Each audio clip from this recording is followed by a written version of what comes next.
All right, let's get started. Nuno Santo is my number five.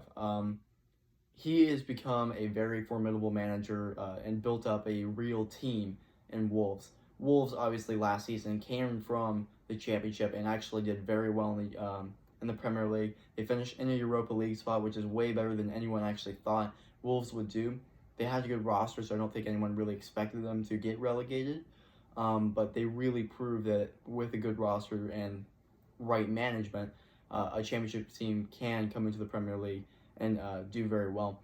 And coming into this next season, a lot of people thought that Wolves were going to take a step off because they are in the Europa League and the balance is very tough, especially for a team like them.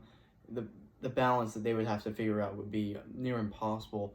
But right now, they're sitting in a Europa League spot in the Premier League table. I think they're in sixth or seventh, and they still are in the Europa League. Obviously, stuff's off because of the coronavirus, but what they've done is remarkable. In 2 seasons of the Premier League, they are building up a team that is becoming one of the teams that you have to look out for. They are already the best of the rest teams in the Premier League, but they're knocking on the door of getting into the top six Premier League clubs, possibly forming a top seven eventually. Their roster's very good. Traore is making a name for himself. They've beat top sides. They've challenged top sides in the Premier League this year, and They're led by Nuno Santo. He is a real leader, and he's put the whole team together. He's built this team up, and they are doing very well. I think they might slow down eventually, but what Nuno Santo is doing right now with this team is they're disciplined, they're very good, and they're showing it. They're showing it right now.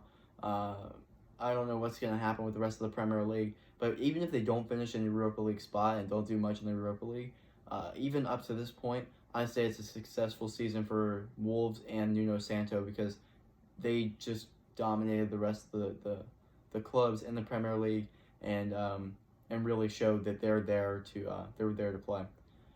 Next up, at number four, Frank Lampard. What he did with Chelsea, I think, is remarkable. Chelsea was not doing good at all. They were struggling the season before him with Sorry, the management and everybody. No one really wanted to follow Sorry, and then you get Lampard that comes in. He's only coached 1 season with Derby County. Actually did very well with them, considering their team almost got promoted with them. But they took a chance on him. Frank Lampard, club legend, one of the greats in the Premier League. Why not? And what you have to go into thinking is, especially Chelsea, Manchester United, they have a very short time limit on new managers. But everybody kind of thought, just like Manchester United's doing with Ole Gunnar Solskjaer, um, maybe give him a little bit of time, maybe get him to build up the team a bit. And Frank Lampard did not have a single. He only was able to get the transfer that they brought in before, which was Pulisic, who he's glad he has him. But they had a transfer ban, so he wasn't able to get anybody else as well to the Chelsea team. So the Chelsea team basically just had to stick with where they were at and make it work. And he's made it work. They're in fourth. They're in the Champions League spot right now. They're in fourth place. Tottenham is way down. They're like they're not even. They're like in eighth or ninth. He has done a very good job of bringing the team together. He sold a lot of players that were older and kind of holding it down. It's a very young team, which is a good thing. If they're finishing fourth with this young of a team, imagine what they can grow with. Tammy Abraham, obviously the striker, Christian Pulisic, Mason Mount, very, very young players, but they're also solid enough players to win in the Premier League. And his coaching style seems to be working. They seem to be playing. They seem to be doing. Obviously they're doing good if they're in a Champions League spot. They're obviously struggling. They haven't really won that many top six games, but that comes with time. And if you're finishing in the Champions League spot this season with this young of a team, and this is your first time coaching this team, and really your first time coaching a high level team with a overabundance of stuff, with money and others and time and development, Chelsea could become a very, very good team. And Frank Lampard at the moment, and this is obviously right now, but Frank Lampard at the moment is proving to be a very good manager. And with the situation the way he's handled Chelsea, I don't think many managers in the world of soccer could be able to do that. Next up is Chris Wilder. Sheffield United. This is one I was not expecting. I had Sheffield United finishing dead bottom in my table at the beginning of the season. They have done anything but that. They have the best defense aside from Liverpool in the Premier League right now, led by this guy. Came from the Championship. They're doing kind of what Wolves did last year, except for not as much of an attack. But teams are struggling to score against them. Their defense is rock solid, and they're picking up results where they shouldn't be picking up results. And right now they're in a solid. I think they're in sixth place. No, they're behind Wolves now. But I think they're in seventh place or eighth place. And what this guy has done with the team is incredible. And there's not many star players on this team, to be honest, and that's why I had them finishing dead bottom. I don't like when teams like I didn't think Aston Villa were going to do very well this season because they brought in a ton of people like Fulham did the season before, but Sheffield United brought in nobody, and usually when you bring in nobody, you kind of get what Norwich got this season, where their soccer is really good, passing and everything like that, but they just don't have the quality to last in the Premier League. They don't have the players.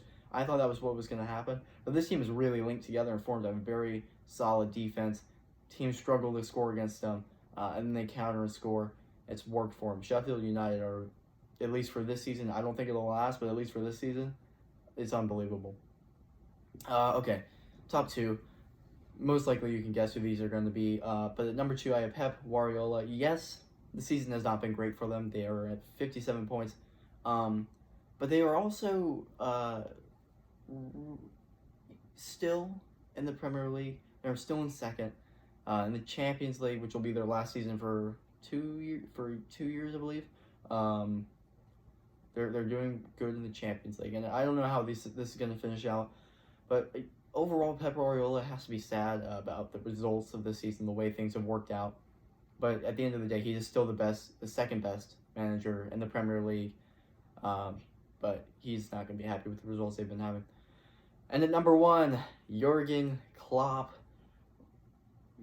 Everyone was freaking out about Watford a while ago. It's 1 loss. Look at the record. It's 27 wins, 1 loss, 1 draw.